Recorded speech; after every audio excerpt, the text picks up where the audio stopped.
ঈদে তাণ্ডব ও উৎসবের পর গত জুলাই ও আগস্টে কলকাতায় মুক্তি পেয়েছে জয়া আহসান অভিনীত দুই সিনেমা, ডিয়ার মা ও পুতুল নাচের ইতিকথা।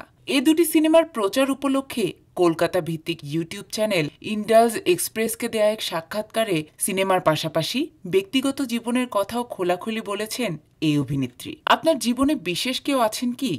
সাক্ষাৎকারে এ প্রশ্নের জবাবে জয়া অকপটে বলেন, হ্যাঁ, অবশ্যই। মানুষ তো একা থাকতে পারে না, অবশ্যই আছে। যদিও তিনি নাম প্রকাশ করেননি, তবে জানান তার বিশেষ মানুষটি সিনেমা দুনিয়ার কেউ নন। জয়া বলেন, আমরা অনেকদিন ধরে একসঙ্গে আছি, বহু বছর। যে কোনো সম্পর্কে পার্টনার হওয়ার আগে ভালো বন্ধু হওয়া জরুরি। আমরা সেটি হতে পেরেছি। সে আমার অনেক অত্যাচার সহ্য করে। আমি অভিনয়ের জন্য অনেক ভ্রমণ করি, কলকাতায় দীর্ঘদিন থাকি, কাজ করি।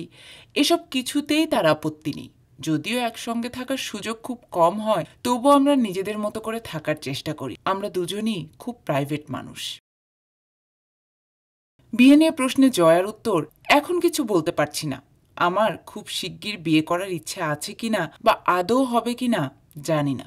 তবে হ্যাঁ, বিয়ে করে একসঙ্গে থাকার ধারণাকে আমি শ্রদ্ধা করি, কিন্তু সিদ্ধান্ত এখনো নেইনি। তাহলে কি তিনি বিয়ের জন্য প্রস্তুত নন?